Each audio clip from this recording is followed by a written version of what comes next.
بسم اللہ الرحمن الرحیم حامدا ومصلیا ومسلما اما بعد فاعوذ باللہ من الشیطان الرجیم بسم اللہ الرحمن الرحیم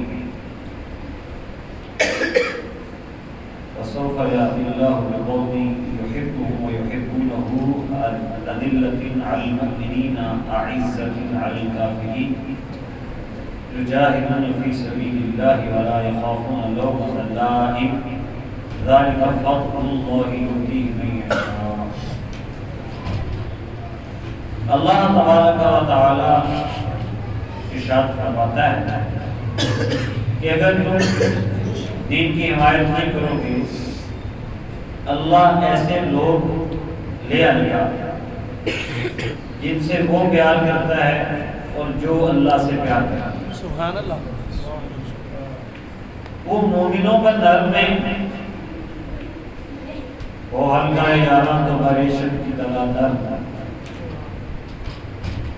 عزت علی الکافرین، کافروں پر سخت ہے. رزم حق و باطل ہو کی فولاد ہے. یجاہدون فی سبیل اللہ، اللہ کی راہ میں جہاد کرتے ہیں. ویسے ہوں گے جو اللہ کی راہ میں جہاد کرتے ہیں. ولا یخافون لومۃ لائم، کسی ملامت کرنے والے کی ملامت کی کوئی فکر نہیں کرتے. لوگ کیا کہیں، یہ صفات ان میں پائی جاتی ہیں. ان کے بارے میں نہیں کہہ رہا، اللہ کا قرآن فرما رہا ہے. یعنی خود رب کریم جل و عز کا فرمان ہے، ذالک فضل اللہ یؤتیہ من یشاء. یہ اللہ کا فضل ہے، جسے چاہتا ہے عطا فرماتا ہے. تو یہ بزم سجی ہے ایسے ہی لوگوں کے لیے کہ جن پر اللہ کا فضل ہے. اور جو آپ سننے والے ہیں اگر آپ توجہ سے سنیں گے تو آپ پر بھی اللہ کا فضل ہوگا. اگر یقین ہے تو ذرا بلند آواز سے سبحان اللہ کہیں. سبحان اللہ. اب جا کے بیٹھنا ہے، زیادہ طویل گفتگو نہیں ہے. تاریخ کی جھروکوں میں اگر آپ نظر ڈالیں تو 963 ہجری 1556 عیسوی مغلیہ سلطنت کا ایک بڑا بادشاہ جلال الدین اکبر تخت نشین ہوا. تیسرے نمبر پہ یہ مغلیہ شہنشاہ کہلاتا تھا. اور ابتدا میں اچھا تھا، اچھے راستے میں چل رہا تھا، لیکن مشیر برے ملے. پھر دنیا داری اور غیروں سے تعلق داری، بے دینوں سے اور دوسرے دین والوں سے تعلق داری کی وجہ سے، اور نالائق محققین جو اگرچہ عربی کو جانتے تھے لیکن دین کے مزاج کو نہیں جانتے تھے، دنیا کے لالچ کی وجہ سے انہوں نے اس کو گمراہ کر دیا. اور بعد میں چل کے اس نے نوٹ کیجئے 1582 عیسوی میں ایک نئے دین کو رائج کرنا چاہا. اس کا نام اس نے رکھا دین الہی اکبر شاہی. دین الہی اکبر شاہی نیا دین اس نے گاڑا، اور اس میں غیر سے رعایت کرتے ہوئے بہت سی خرابیاں تھیں. کلمہ یوں پڑھا جانے لگا، لا الہ الا اللہ اکبر خلیفہ اللہ، یعنی اکبر اللہ کا خلیفہ ہے. بادشاہ کو زمین بوسی کے نام پہ سجدے کیے جانے لگے. گائے کی قربانی پہ ہندوؤں کو راضی رکھنے کے لیے پابندی لگا دی گئی. سور اور شراب کو جائز قرار دے دیا گیا. مسجدوں اور مدارس کو اس کے دور میں پھر شہید کر کے مندر بنائے جانے لگے. خواتین کے پردے پر پابندی لگا دی گئی، بے حیائی کو عام کیا گیا، داڑھی اور شریعت پر پابندی کرنے والوں کا مذاق اڑایا جانے لگا۔ آپ کی توجہ ہے؟ سبحان اللہ، جی بالکل۔ اس دور کو بھی اور اس دور کو بھی اپنے ذہن میں رکھتے ہوئے کمپیریزن آپ نے کرنا ہے کہ ہمارے حالات ہم کس جگہ کھڑے ہیں، یہ ہمیں سوچنا ہے۔ تو یہ سارے کام ہونے لگے اور اس نے غیر مسلم سے جو شریعت کا حکم ہے جزیہ لینے کا، حتی یعطوا الجزیہ عن ید وہم صاغرون، وہ جزیہ اس نے ختم کر دیا۔ تو یہ سب آپ یوں سمجھ لیں کہ دو قومی نظریے کو بسمارگیت کرنے کا ایک منصوبہ تھا، سب ایک ہیں، سب کو اکٹھا کر دیا، کسی کو برا نہ کہو، یہ ساری باتیں۔ تو یہ جو سلسلہ شروع تھا، اس کے دور کے 33 سال میں ایک ہستی رہی، ان کی ولادت جب ہوئی، اکبر نے خواب دیکھا کہ شمال کی طرف سے ایک ہوا چلی ہے اور اتنی تیز ہوا چلی ہے کہ اس کو تخت و تاج سمیت زمین پہ پھینک دیا۔ اس نے اپنے بندوں کو بلایا جو کہ اس خواب کی تعبیر کرنے والے تھے، پوچھا کہ جی یہ کیا؟ کہا تو بزرگ تمہاری سلطنت میں پیدا ہو چکا ہے اور تمہارا حشر نشر کر کے رکھ دے گا۔ جس بزرگ کی بات ہو رہی ہے ان کی ولادت 971 ہجری 14 شوال اور 26 مئی 1563 عیسوی۔ اس کا دور میں نے بتایا 1556 سے شروع ہوا، تو 1563 میں یہ بزرگ آئے کہاں، تشریف کہاں لائے، ولادت کہاں ہوئی؟ شیخ عبدالاحد کے گھر مشرقی پنجاب جو بھارت میں ہے، اس کے قصبہ سرہند میں۔ نام ان کا احمد رکھا گیا، بعد میں لقب ابو البرکات اور بدر الدین بھی مشہور ہوا۔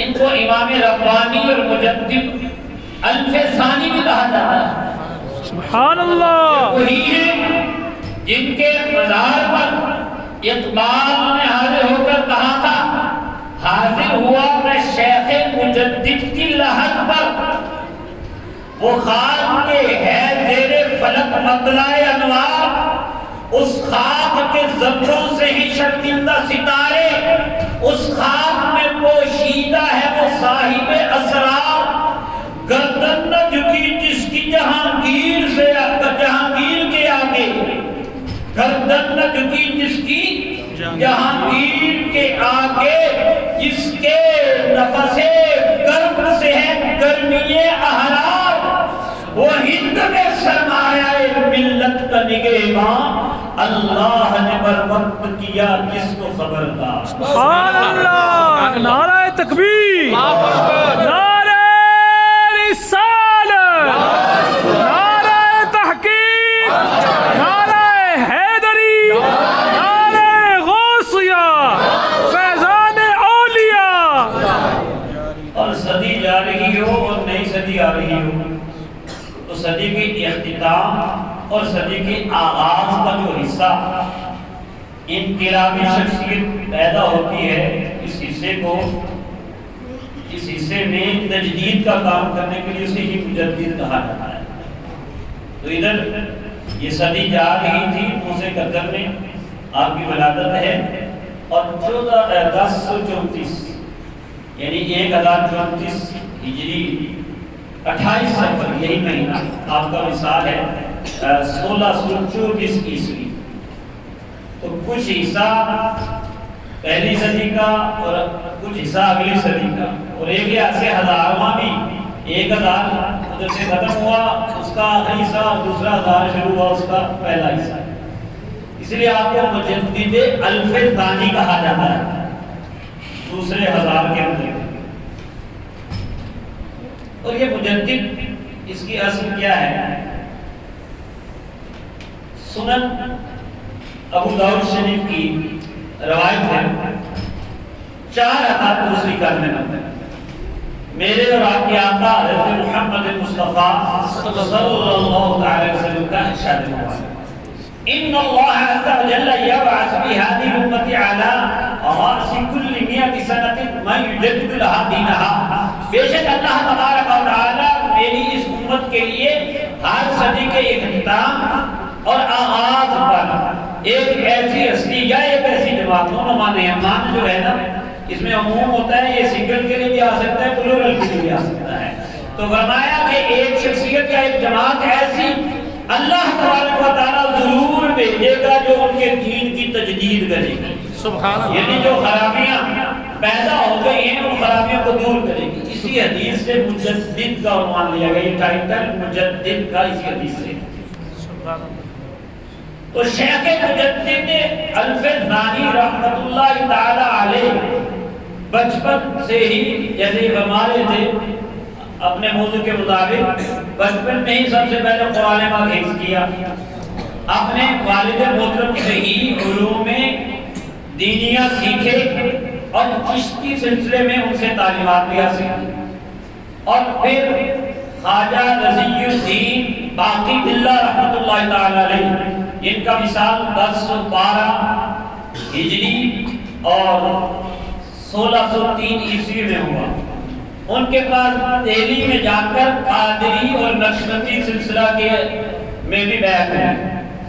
سبحان اللہ. کہہ دو سبحان اللہ. کوئی تاڑی قادری بھی بیٹھا ہوئے گا، کوئی نقشبندی بھی ہوئے گا، کوئی چشتی ہوئے گا. یہ بزرگ چشتی بھی نہیں، قادری بھی نہیں، نقشبندی بھی نہیں. سبحان اللہ. بڑی زبان بندی سمجھ نہیں آتی. غلام آباد کو سبحان اللہ. سبحان اللہ. تین مطلب دی چھٹنی ہے جب میری گل پوری ہونی چاہیے میری ذہن سے. شاعر جتنے مرضی ہوتے ہیں لیکن میں تیاری کو پوری نہیں کی کہ جتنا میں ٹائم سے لگے.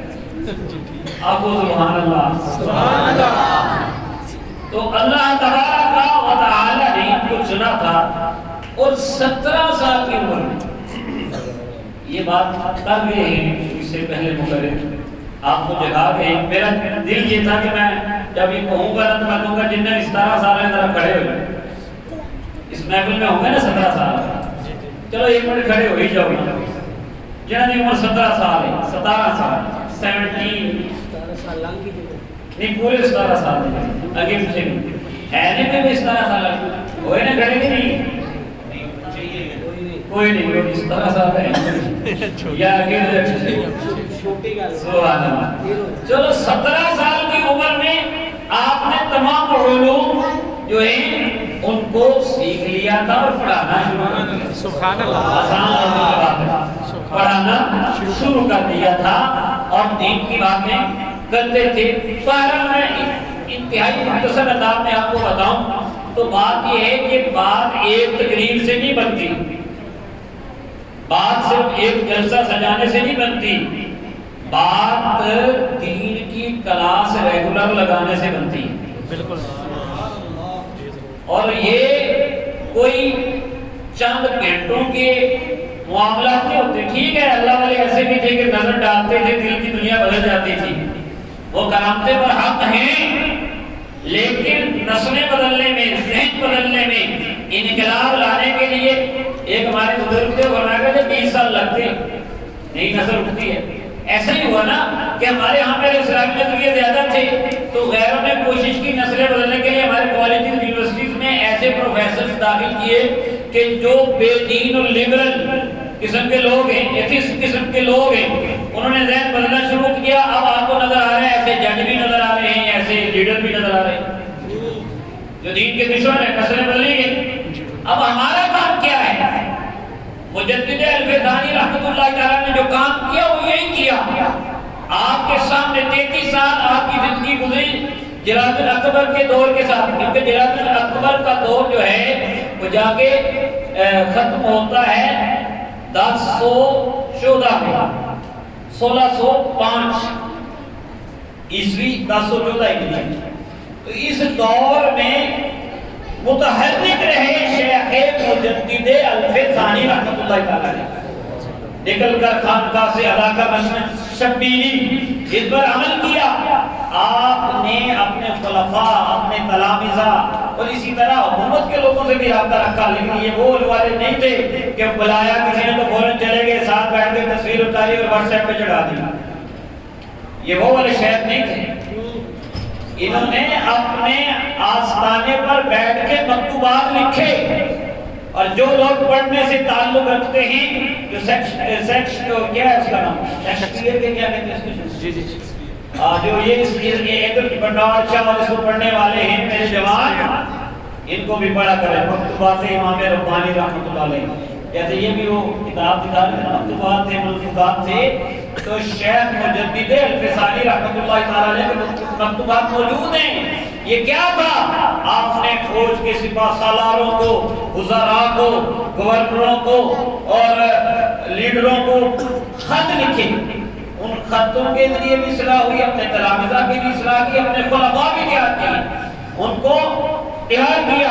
اور یہاں پر میں علماء سے بھی یہ گزارش کروں گا، عوام کی تو یہ ذمہ داری ہے کہ ان کو پڑھیں، ان کی تاریخ سمجھیں اور اپنی اصلاح کریں، اپنے بچوں کو ان بزرگوں کو آئیڈیل بنانے کی ترغیب دیں، تعارف کروائیں۔ جیسے ہمارے بچوں کو لیجنڈ بتاتے ہیں، فلاں کھلاڑی لیجنڈ ہے، فلاں جو ہے وہ ایکٹر لیجنڈ ہے، فلاں بڑا جو موسیقار ہے وہ لیجنڈ ہے۔ جیسے ہمارے ایک ہوا چلی ہوئی ہے ٹیلی ویژن پہ، جو آج فلاں کی برتھ ڈے ہے، آج فلاں کا جو ہے وہ فوتگی کا دن ہے، اور اس میں پھر وہ اس کے گانے شانے چلا رہے بتاتے ہیں یہ ہمارا لیجنڈ تھا۔ آپ کو چاہیے عاشقان اولیاء، آپ اپنے بچوں کو بتائیں کہ یہ ہیں ہمارے لیجنڈ، یہ ہیں ہمارے آئیڈیل۔ یہ عوام کی ذمہ داری ہے اور علماء کی ذمہ داری ہے کہ صرف برسنے گرجنے سے بھی کچھ نہیں ہوتا، آپ بھی حکمت کے ساتھ جس کی رسائی ہو حکمرانوں کو پیغام دیں دین کا، مختصر ہو۔ آج کل تو واٹس ایپ کے ذریعے بھی اور انٹرنیٹ کے ذریعے بھی اور سوشل میڈیا پہ ان کو اصلاح کے انداز میں، ضروری نہیں کہ ان کو آپ چپکیں اور ان کو گالیاں دیں، دین دلائل کے ساتھ پیش کریں کہ تم یہ غلط کر رہے ہو۔ یہی کیا امام ربانی رحمۃ اللہ تعالی علیہ نے، اور جب ان کے یہ سارے سلسلے چلتے رہے تو کیا ہوا کہ جب وہ مر گیا جلال الدین اکبر، تو اس کے بعد اس کا بیٹا آیا جہانگیر، جس کا دور حکومت 1014 سے شروع ہو کے تو 1038 تک گیا، یعنی 1605 سے لے کر 1628 تک گیا۔ شہزادہ سلیم جس کو کہا جاتا ہے، اس جہانگیر نے آہستہ آہستہ بدلنا شروع کیا، آپ سے متاثر ہوا اور پھر جا کے کہا جی میں آپ سے ملنا چاہتا ہوں۔ آپ نے کہا ملوں گا لیکن شرط ہے۔ آواز آ رہی ہے؟ جی جی سبحان اللہ۔ ملوں گا یہ شرط، لیکن مجھے کوئی بلائے، گورنر، ناظم، تو وزیر اعلیٰ، وزیر اعظم بلائے، تو میں تو پہلے فوٹو دیکھوں گا سوٹ کیڑا پانا ہے جی، میرے بندے کون کون ہون گے، یا جا کے ذرا کسی کیمرے میں بھی ارے تصویر لائیں گا۔ ہم کوئی ہمیں اور کوئی شرط نہیں، یار بیٹی کسی کو گڈی مانگ لینے ہیں جی، پھر گھوم کر کے بتائیں گے آج فلاں نے بلایا کہ ہم فلاں کے پاس جا رہے ہیں۔ شیخ مجدد الفسانی رحمۃ اللہ تعالی علیہ جو قلعہ گوالیار میں جیل میں جنہوں نے برداشت کی، صحبتیں برداشت کی، یہ کوئی پھولوں کی سیج نہیں تھی، یہ جہاد تھا، آئین حق، آئین جمع مردہ، حق کوئی ہو بے باقی، اللہ کے شیروں کو آتی نہیں روائی۔ شاہ بلوسی نہیں کہا پہلے میری شرطہ مننے کا پھر ملا، یہ شرطیں کیا ہے؟ ان کا یہ جو سجدہ تمہیں ہوتا ہے بند کرو، بادشاہ کا سجدہ نہیں ہوگا۔ پھر جو تم نے گائے کی قربانی پہ پابندی لگائی ہے ختم کرو، بلکہ کہا کہ دربار کے سامنے خود وزیر اور بادشاہ ایک ایک گائے ذبح کریں اپنے ہاتھوں سے۔ مسجدیں دوبارہ اپنی شہید ہوئی ہیں تعمیر کرائی جائیں، اور جگہ جگہ مدرسے بنائے جائیں اور عدالت اسلامی بنائے جائیں، قاضی اور مفتی مقرر کیے جائیں، بے حیائی کو ختم کیا جائے۔ میرے نوجوان میں ابھی 17 سال والے کو کھڑا اس لیے کرنا چاہ رہا تھا کہ آپ دیکھ لیں ہمارے 17 سال والے کو تو ابھی تک وہ معاملہ ہی سمجھ نہیں آتا کہ میں نے جانا کہاں، میں نے سائنس اور دنیا کے آرٹس رکھنی، سمجھ آ رہی ہے؟ راہیں مبین نہیں، ہمیں اتنا زیادہ جو ہے نا انفارمیشن کے سیلاب میں ڈبو دیا گیا، تشکیک میں ڈالا گیا ہے، ہمیں شک میں ڈالا گیا ہے، ہمارے نظریوں کو کمزور شک کے ساتھ کیا گیا ہے، ہمیں پتہ نہیں جا رہا کدھر ہے، بلکہ آپ کو ایک اور ہوا چلی ہے کہ میں نے پتہ ہی نہیں میں کڑیاں کے منڈا ہوں، ایک آدھ میں منڈا پر میرے دل کرتا میں کڑی بن جائے گا۔ LGBTQ بہت بڑی سازش ہو رہی ہے، بہت بڑی سازش ہو رہی ہے، یہ لطیفہ نہیں ہے، ایسی ایسی فلمیں ہیں، فلموں کے نام نہیں بتاؤں گا کہ آپ جا کے دیکھنا شروع کر دیں۔ پاکستان والوں نے بنائی اور پاکستانی حکومت نے اجازت دے دی ان کو، علماء کی توہین پہ کہ ہم جنس پرستی کو رواج دینے کے لیے باہر سے پیسہ لایا جا رہا ہے، ہمارے ڈائریکٹر ایکٹر ایک ڈرامہ بنا اور اس ڈرامے والوں نے بڑا خوشیاں منائی جی، دیکھو جی باہر بنا نا، پابندی نہیں تھی، جیسا مرضی لباس پہنے جو مرضی کرے، اور کیا بھی گیا، نام نہیں بتاتا ڈرامے کا، وجہ میں نے پہلے بتا دیا، ہمیں یہ نہیں ہوتا کہ ہم اصلاح کریں، ہمیں یہ تو کسی کر دے کیجئے، یہ تو تماشا دیکھتے دیکھتے ہم خود تماشا بن گئے، نسلیں تباہ ہو گئی ہماری، اور میرے آقا یہ دیکھیں یہ اللہ کی تخلیق پر راضی نہیں، ناشکری ہے کہ میں ایک آدھے منڈا ہے ماں پہ تیار کر دینا تے آتے چلو جی میرا منڈا بڑا ہوئے گا اسے ریاض کریں گے تے جانج لے کے جاواں گے تے بڑا جڑا ہے نا خوشیاں مناواں گے تے منڈا بڑا ہوئے کہنا جی میں تے کڑی ہوں میں نے رخصت کرو یا کڑی سے بڑا سنا جی اس کے آپ کیتا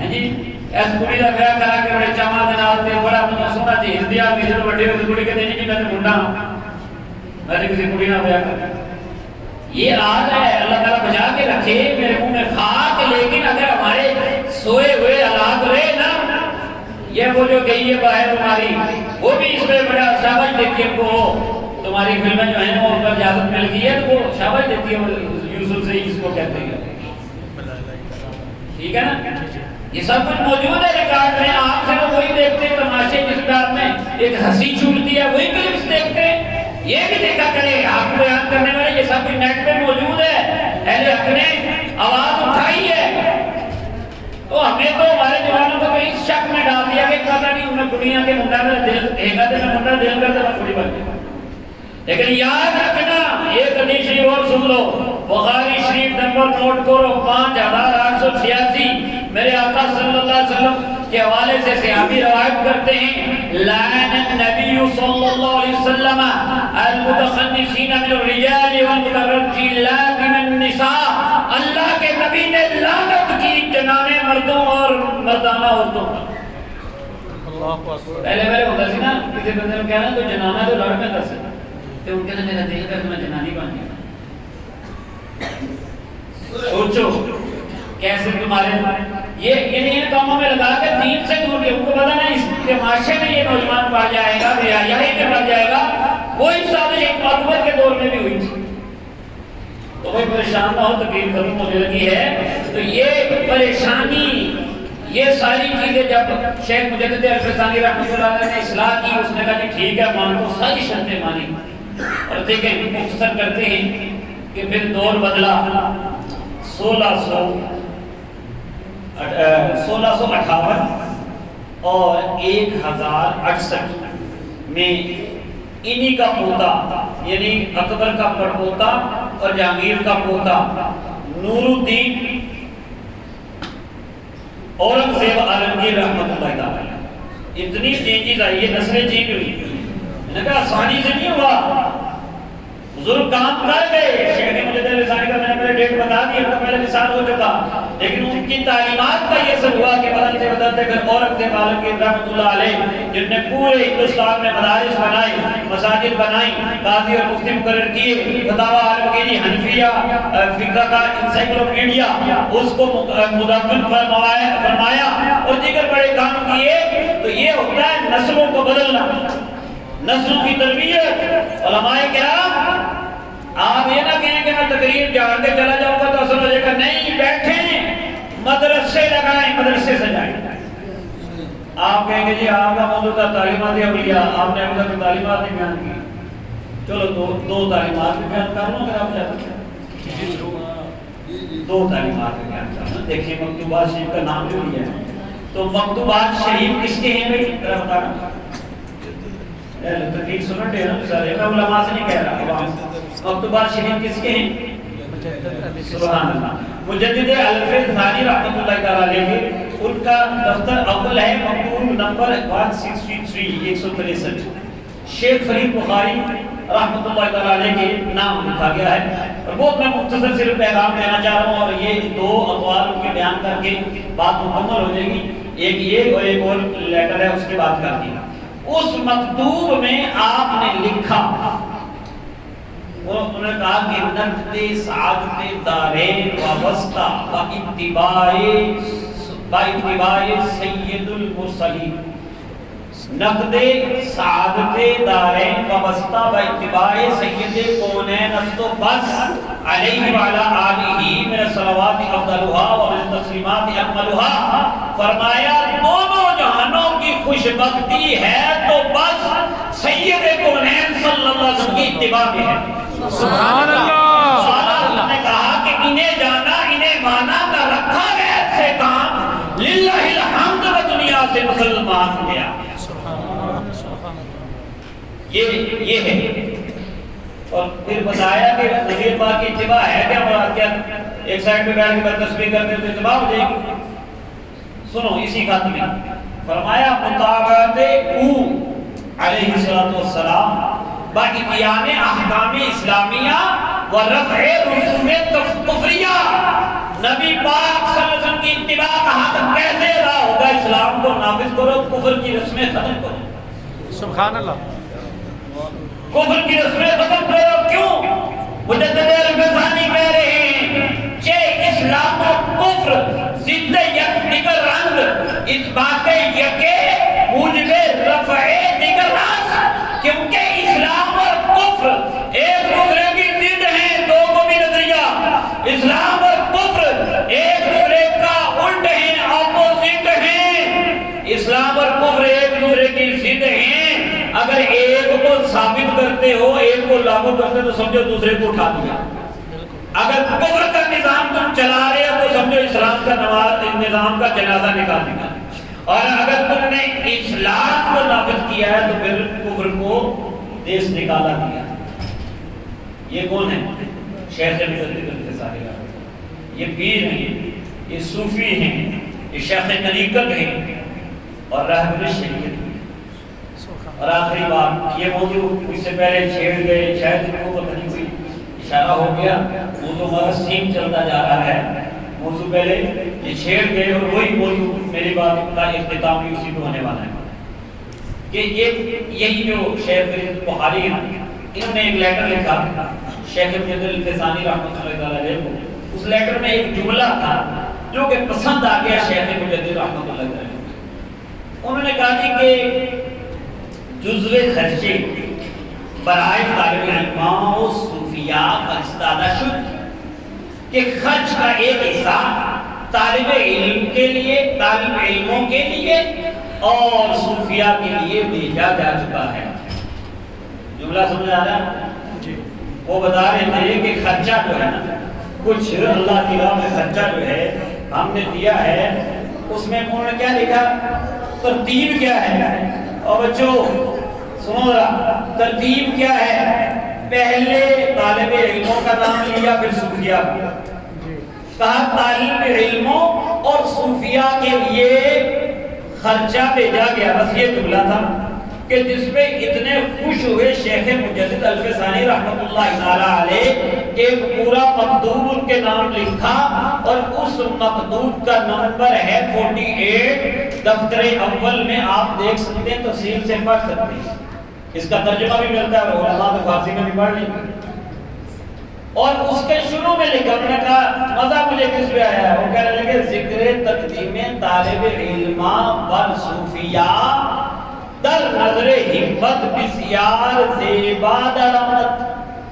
یہ جو آپ نے صوفیاء سے پہلے طالب علموں کا نام لیا ہے، اللہ والوں کی نظر میں یہ چیز بڑی پسند آئی ہے. سبحان اللہ. یہ بڑا بہت خوب لگا ہے مجھے. کیا صوفیہ سے مراد یہاں وہ لوگ جو بیٹھ کے اللہ اللہ کرتے ہوں گے؟ یعنی یہاں سے وہ صوفیہ مراد نہیں ہے کہ جو خود پڑھ کے پڑھاتے بھی ہیں، وہ تو خود ہو کے نا پڑھنے والے بھی پڑھانے والے۔ تو کہا یہ جو آپ نے صوفیہ سے پہلے طالب علموں کا نام لیا ہے یہ مجھے بڑا اچھا لگا ہے، اس کی وجہ آگے تفصیل سے لکھی، میں صرف اس کا خلاصہ بیان کر دیتا ہوں اگر آپ نے سننا ہے۔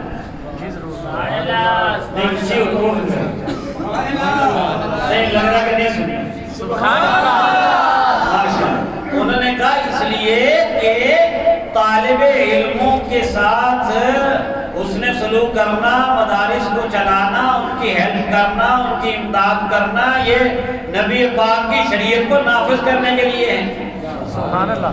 اور نبی پاک صلی اللہ علیہ وسلم کی شریعت ہی ضروری ہے۔ کہنے لگے قیامت کے دن جب سوال ہوگا تصوف کے بارے میں نہیں ہوگا، شریعت کے بارے میں۔ اور یہ شیخ مجدد رحمۃ اللہ تعالیٰ کی کلمات ہے، کوئی بات میں کل صوفی پیر مجھے نہ پکڑے، ان کے کلمات ہیں۔ انہوں نے کہا کہ شریعت پر ہی جنت میں جانا ہے اور شریعت پر ہی جہنم سے بچنا ہے۔ ان کی فارسی بات کا مفہوم اپنے الفاظ میں بیان کرا، اور انہوں نے یہ کہا کہ یہ کام انبیاء کرام کا ہے، شریعت کے مسائل بتانا یہ انبیاء کا کام ہے۔ اس لیے شریعت کے اوپر خرچ کرنا جو ہے یہ، اور یہ تم نے جو بات تو یہ ہے کہ جو تم نے طالب علموں کا پہلے سے، اس میں ہمیں اشارہ ہے ابے اب ہم کو کس چیز کو پرائیورٹی دینی چاہیے بھائی؟ مدارس میں ہمارا پیسہ زیادہ کدھر لگنا چاہیے؟ جو لوگ دین سیکھ رہے ہیں، سکھا رہے ہیں، دین کا پیغام عام کر رہے ہیں، ان پر لگنا چاہیے۔ میرا کوئی ادارہ نہیں ہے جس کے لیے میں چندہ مانگوں، باقی اہل سنت کے سارے ادارے ہی ہمارے ہیں، میں کوئی چندہ مانگنے نہیں آیا، میرا ذاتی ادارہ کوئی نہیں، لیکن میں شیخ مجدد الفسانی رحمۃ اللہ تعالی علیہ کا پیغام دینے آیا ہوں آپ کو۔ انہوں نے کہا آپ دیکھیں محفلوں پر لاکھوں، اور مقرر یا جو نقیب ہے یا نعت خواں ہے، ایک وقت میں جو تھوڑی دیر کے لیے بول کے چلا جاتا ہے اس کو ہزاروں، اور مدرسے کا جو مدرس ہوتا ہے اس کو مہینے کے بعد سینکڑوں۔ سمجھ آ رہی ہے یہ فرق ہے۔ تو شیخ مجدد الفسانی رحمۃ اللہ تعالیٰ نے کہا آگے چل کر اسی خط میں کہ کروڑوں روپیہ کہیں خرچ کر دیا جائے، اس سے بہتر ایک شریعت کے مسئلے کو پھیلانے میں مدد کرنا ہے۔ سبحان اللہ۔ کیونکہ شریعت کا مسئلہ بیان کرنا یہ سب سے اعلیٰ جو جماعت ہے انبیاء اس کی سنت ہے، اور کروڑوں روپیہ تو دنیا کے بڑے بڑے دنیا دار بھی خرچ کر سکتے ہیں۔ تو بھائی یہ پیغام ہے، میں اللہ تعالیٰ سے دعا کرتا ہوں اللہ تعالیٰ ہماری آج کی حاضری قبول فرمائے۔